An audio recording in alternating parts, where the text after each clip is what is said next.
Never sell your Bitcoin. That's a little phrase that they have. Never sell your Bitcoin, right?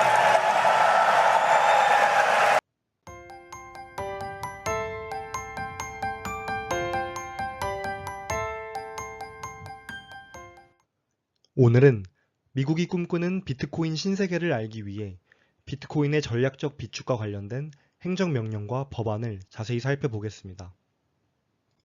2025년 3월 6일 트럼프 대통령은 전략적 비트코인 비축을 시행하라는 행정명령을 내렸습니다. 어떤 내용인지 같이 볼까요? 이 명령을 내리게 된 배경입니다. 비트코인은 전체 공급량이 2100만 개로 고정되어 있으며 단 한 번도 해킹당하지 않았습니다. 그 보안성과 희소성 덕에 흔히 디지털 금으로 불립니다. 미국이 비트코인을 전략 자산으로서 비축하는 첫 나라가 된다면 전략적으로 장점이 많을 것입니다. 미국 정부는 현재 유의미한 양의 비트코인을 보유 중이지만 글로벌 금융에 비트코인에 대한 전략적 우위를 극대화하기 위한 정책을 펼치지 않고 있습니다. 국가적인 차원에서 소유권을 운영하는 다른 자원들처럼 이 디지털 자산 역시 현명하게 활용해야 할 것입니다. 이에 따라 전략적 비트코인 비축 SBR 및 미국 디지털 자산 비축 USDAS를 위한 정책을 펼칠 것입니다. 조항 3은 SBR과 USDAS의 실행에 대한 것입니다. 재무부 장관은 SBR을 관리하는 사무소를 설립해야 합니다. 비축하는 비트코인은 형사 민사 몰수, 민사 벌금 충당 등을 통해 정부가 압수한 것입니다. 본 행정명령 발효 후 30일 이내에 모든 관련 정부기관은 자신이 보유한 비트코인을 검토해야 합니다. 해당 비트코인을 SBR로 이전할 권한이 있는지 평가한 후 그 결과를 재무부 장관에게 보고합니다. 비축된 비트코인은 판매가 금지되고 관련 법률에 따라 미국의 비축자산으로 관리됩니다. 비트코인을 제외한 나머지 디지털 자산을 포함하는 USDAS에 대한 세부 조항도 비슷합니다. 차이점이라면 판매 금지가 빠져 있습니다. 즉, 비트코인에 한해서만 팔지 않고 모으는 전략을 취하겠다는 뜻이죠. 또한 재무부 장관과 상무부 장관은 추가적인 정부 비트코인을 확보하기 위한 전략을 수립해야 합니다. 단, 예산 중립적이어야 하며 미국 납세자에게 추가적인 비용 부담을 주면 안 됩니다. 즉, 기존에 보유하던 정부 비트코인 이외 추가적인 비트코인 매입을 계획해야 하는데 새로운 세금을 걷지 않고 단지 기존 예산을 잘 조정해서 자금을 조달해야 한다는 것입니다. 구체적으로 어떻게 이걸 실행할 것인지는 영상 후반부에 나오는 법안에 잘 설명되어 있습니다. 정부 디지털 자산이란 정부가 보유한 비트코인과 비트코인을 제외한 기타 디지털 자산의 총합입니다. 각 기관장은 정부 디지털 자산을 몇 가지 예외를 제외하곤 매각해서는 안 됩니다. 본 명령이 발효된 날로부터 60일 이내에 미국 재무부 장관은 전략적 비트코인 비축 및 미국 디지털 자산 비축의 설립 및 관리와 관련된 법적, 투자적 고려사항을 평가하고 보고해야 합니다. 이 보고에는 전략적 비트코인 비축 및 미국 디지털 자산 비축이 보관될 계좌의 지정, 해당 계좌의 적절한 관리 및 운영을 위해 필요한 입법 조치 여부가 포함되어야 합니다. 본 명령이 발효된 날로부터 30일 이내에 각 기관장은 해당 기관이 보유한 모든 정부 디지털 자산에 대한 완전한 회계 보고서를 재무부 장관 그리고 대통령 디지털 자산 시장 실무 그룹에 제출해야 합니다. 이 보고서에는 현재 정부 디지털 자산이 보관된 수탁 계좌에 대한 정보가 포함되어야 하며 이는 해당 자산을 전략적 비트코인 비축 또는 미국 디지털 자산 비축으로 이전하는 데 필요한 정보여야 합니다. 해당 기관이 정부 디지털 자산을 보유하고 있지 않은 경우 해당 사실을 본 명령 발효 후 30일 이내에 재무부 장관 및 대통령 디지털 자산 시장 실무 그룹에 공식적으로 확인받아야 합니다. 마지막으로 일반 조항입니다. 본 명령은 법률에 의해 행정부 부처 및 수장에게 부여된 권한과 관리예산국 국장의 기능을 저해하면 안 됩니다. 본 명령은 관련 법률과 일치하는 방식으로 시행되어야 하며 의회에서 승인된 예산이 있는 경우에 한해 적용됩니다. 본 명령은 어떠한 당사자도 미국 정부, 기관, 공무원 등을 상대로 권리나 혜택을 주장할 수 있도록 하는 것을 의도하지 않습니다. 이렇게 행정명령을 샅샅이 살펴보았는데요. 비트코인과 관련된 내용만 꼽아보자면 1번, 이미 정부가 압수한 비트코인을 더 이상 팔지 않고 전략적 비축 자산으로 관리한다. 2번, 이미 압수한 물량 말고도 추가적인 비트코인 매입을 지시하겠다로 정리할 수 있습니다. 미국 정부가 비트코인을 전략적 비축 자산으로 공식 인정한 최초의 사례임에도 불구하고 가격이 5일 동안 15%나 하락할 정도로 시장 반응은 차가웠습니다. 정부가 적극적으로 추가 비트코인을 매입할 것이라 기대했던 사람들의 실망감으로 해석할 수 있었습니다. 비트코인을 전략적으로 비축하겠다는 트럼프 대통령의 큰 꿈은 이제 알겠는데 행정명령만으로 충분할까요? 그렇지 않습니다. 차기 행정부가 이를 철회하는 것을 막고 장기적인 정책 추진을 위해서는 의회에서 법률로 확정해야 합니다. 또 비트코인 비축을 위한 공식적인 예산 배정과 회계 기준 설정은 의회 승인이 필요합니다. 그리고 금과 다르게 비트코인을 정부 자산으로 보유하는 것에 대한 법적 근거가 아직 부족합니다. 그래서 전략적으로 비트코인을 비축하기 위한 새로운 법안이 필요한 것입니다. 2025년 3월 11일 미국 상원의원 신티아 루미스와 하원의원 닉 베기치가 각각 상원과 하원에서 비트코인 액트 오브 2025를 동반 발의했습니다. 신티아 루미스 의원은 지난해 7월 31일 비트코인 액트 오브 2024를 이미 발의한 경험이 있습니다.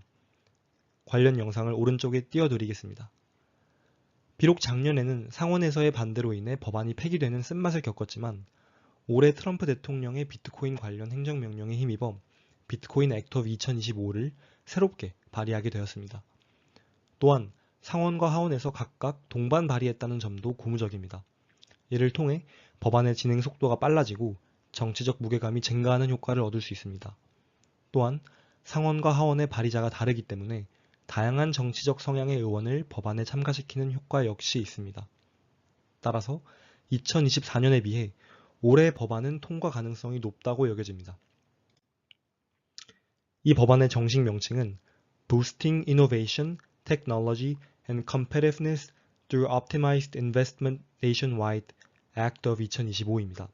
앞글자만 따면 비트코인 Act of 2025가 됩니다. 입법 근거는 다음과 같습니다. 비트코인은 10년 이상 교환 매개 및 가치 저장 수단으로 기능해 왔습니다. 과거 금 보유고가 국가 금융 안보의 핵심 역할을 했듯이 비트코인은 디지털 시대의 자산으로서 미국의 금융 리더십을 강화할 수 있을 것입니다. 미국이 대량의 비트코인을 확보하고 장기적으로 보유한다면 미국의 재정 상태를 강화할 수 있을 것이며 경제적 불확실성에 대한 해지 역할도 기대할 수 있습니다. 또한 비트코인을 통해 글로벌 금융 시스템에서 미국 달러의 위상을 더욱 강화할 수 있을 것입니다. 조항 3은 주요 용어에 대한 정의입니다. 빠르게 보겠습니다. 에어드랍이란 비트코인 보유자에게 디지털 자산을 무상 배포하는 것입니다. 비트코인 매입 프로그램이란 미국 정부가 비트코인을 단계적으로 구매하는 정책입니다. 콜드 스토리지란 비트코인 거래를 위한 개인 키를 오프라인 보안 장소에 저장해 해킹으로부터의 보호를 추진하는 것입니다. 포크란 분산 원장의 합의 메커니즘을 변경해서 새로운 원장을 생성하는 것입니다. 전략적 비트코인 비축이란 미국 정부가 관리하는 안전한 비트코인 저장소 네트워크입니다. 네 번째 조항은 전략적 비트코인 비축 SBR의 설립입니다. 재무부 장관은 분산형 저장소 네트워크를 미국 전역에 설립해야 합니다. 이 네트워크는 정부가 보유한 비트코인을 콜드 스토리지 방식으로 저장합니다. SBR은 정부 보유 비트코인의 개인 키를 생성, 보관, 관리하는 데 사용됩니다. SBR을 미국 전역에 분산시켜 안정성을 향상시킵니다. 국소적으로는 지리적 다양성, 보안, 접근성 등을 고려한 지역별 위험 평가를 실시해 위치 선정을 할 것입니다. 또한 국방부, 국토안보부 등과 협력해 최첨단 보안 하에 관리될 것입니다. 비트코인의 포크나 에어드랍으로 생성된 모든 디지털 자산 역시 SBR에 보관합니다. 이로 인해 생성된 자산은 최소 5년간 매각할 수 없습니다. 5년 보유 후에는 어떻게 하느냐? 우선 포크로 생성된 디지털 자산 중 가장 높은 시장 가치를 가진 자산을 평가하고 그 자산만 보유합니다. 그 외에 가치가 낮은 나머지 자산은 처분할 수 있습니다. 5번째 조항은 비트코인 매입 프로그램입니다.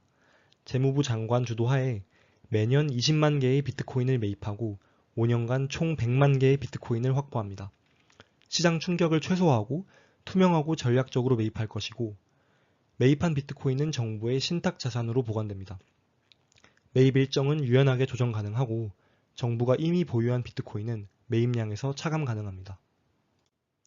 매입된 모든 비트코인은 전략적 비트코인 비축고에 저장됩니다. 최소 20년간 보관하며 모든 처분 행위는 금지됩니다. 최소 보유 기간이 끝나기 2년 전 재무부 장관은 비트코인을 계속 보유할 것인지 아니면 일부를 매각할 것인지에 대한 권고안을 의회에 제출해야 합니다. 최소 보유 기간 종료 후 2년 동안 비축량의 10% 이상을 매각할 수는 없습니다. 또한 법안 시행 후 1년 이내부터 이후 20년간 비트코인 매입 프로그램에 대한 보고서를 매년 공개해야 합니다. 정부기관 압수, 몰수, 기부 등에 한해 기본 매입량인 100만 개를 초과하여 추가 비트코인을 취득할 수 있습니다. 또한 이 프로그램을 통해 매입하는 비트코인을 환율 안정화 기금을 통해 매입하는 비트코인과 조율해야 합니다. 이는 비트코인을 디지털 외환 보유고로 활용할 수 있다는 뜻으로도 해석됩니다. 6번째 조항은 비축 증명 시스템입니다. SBR의 투명성을 보장하기 위한 것이고, 이는 공개 암호학적 인증을 기반으로 운영됩니다. 재무부 장관은 분기별 보고서를 발행하여 재무부 공식 웹사이트에 공개할 것이고, 제3의 독립감사도 시행할 것입니다. 또한 미국 회계감사원에서 SBR 운영, 분기별 보고서의 정확성, 독립감사의 절차 준수 여부 등을 감사할 것입니다. 7번째 조항은 정부 보유 비트코인의 통합에 관한 것입니다. 법안 시행일로부터 모든 연방기관이 보유한 비트코인은 SBR로 통합됩니다. 그리고 정부 보유 비트코인은 처분할 수 없게 됩니다.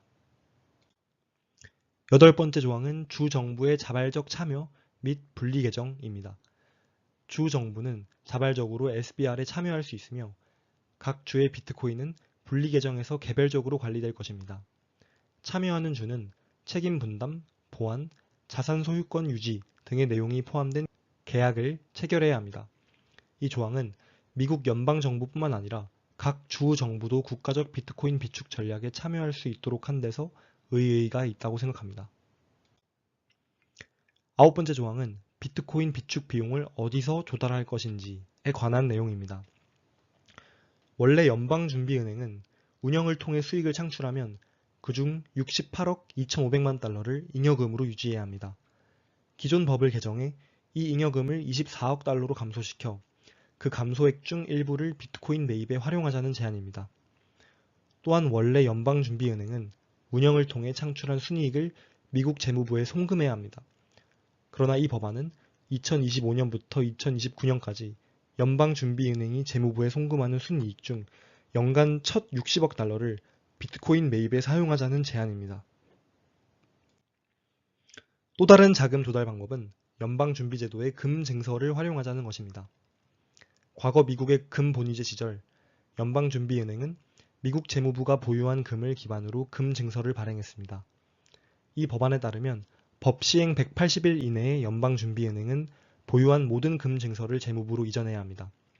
그 후 90일 이내에 재무부 장관은 새로운 금 증서를 발행하는데, 이 새 증서는 현재 금의 시장 가격을 반영해야 합니다. 그리고 그 후 90일 이내 새로운 금 증서를 받은 연방준비은행은 기존 증서와 새로운 증서의 현금 가치 차액을 재무부에 송금해야 합니다. 쉽게 설명하면 과거 금 증서는 금 본위제의 영향으로 고정된 가치로 머물러 있는데, 이것을 현재 시장가로서의 금으로 재평가하자는 취지입니다. 이렇게 새로운 현금을 창출할 수 있고, 이것을 비트코인 매입 프로그램에 사용하는 것입니다. 만약 돈이 남는다면 이 돈은 국가 부채 상환에 활용됩니다. 금 증서를 활용한 자금 조달을 우선적으로 하고, 부족한 금액은 연방준비은행 송금 방법을 활용합니다. 마지막으로 개인재산권 보호입니다. 이 법안은 미국 연방정부가 개인의 비트코인을 몰수할 권한을 부여하는 것으로 해석될 수 없습니다. 개인은 자신의 비트코인을 완전히 통제할 권리가 있으며, 특히 자신의 개인 키를 직접 보관하는 셀프 커스터디, 즉 자기 보관 권한을 보장합니다. 이 법안의 주 내용을 총정리하면 다음과 같습니다. 첫째, 미국 재무부가 운영하는 분산형 비트코인 금고 네트워크를 구축해서 최고 수준의 물리적 사이버 보안을 보장합니다. 둘째, 총 비트코인 공급량의 5%인 100만 개 비트코인을 일정 기간에 걸쳐 매입하는 프로그램을 실행할 것입니다. 이는 미국이 보유한 금 비축량과 유사한 규모입니다. 셋째, 연방준비제도와 재무부의 기존 자산을 다양화해서 자금을 조달할 것입니다. 넷째, 개인의 비트코인 자율 보관권을 보장하며 정부의 전략적 비트코인 비축이 개인의 금융 자유를 침해하지 않음을 강조합니다. 이 법안은 이제 막 발의되었고 실제 효과를 내려면 여러 단계를 거쳐야 합니다. 우선 상임위원회에서 법안을 심사하고 청문회를 진행해서 법안을 수정합니다. 수정된 법안은 하원 본회의 표결을 거치는데 218표 이상을 얻으면 통과입니다. 현재 공화당 의석수가 218석이므로 통과 가능성이 높습니다. 다음 단계는 상원 본회의입니다. 51표 이상을 얻으면 통과인데 현재 공화당 의석수는 53석입니다. 상원은 소수당이 법안 통과를 막기 위해 진행할 수 있는 필리버스터라는 방해 전략이 있습니다. 민주당이 필리버스터를 사용할 시 60표 이상의 동의가 필요합니다. 즉, 이 경우 최소 7명의 민주당 의원이 찬성해야 합니다. 무사히 상원을 통과했다면 법안 조정 단계가 남았습니다. 만약 하원과 상원에서 내용이 서로 일치하지 않는 법안을 통과시킬 경우 조정위원회에서 최종 단일 법안을 작성하고 그 조정된 법안은 다시 하원과 상원의 최종 표결을 거칩니다. 그리고 마지막으로 대통령이 해당 법안에 서명하면 법안의 효과가 발휘됩니다. 개인적인 생각으로는 상하원 모두 공화당이 과반수를 차지하고 있고 트럼프 대통령이 비트코인 비축 행정명령까지 서명했기 때문에 빠르면 올해 하반기에 최종 통과될 가능성이 있지 않을까라고 생각합니다. 변수는 상원에서의 필리버스터와 트럼프 행정부의 끝없는 관세 전쟁 등이 되지 않을까요?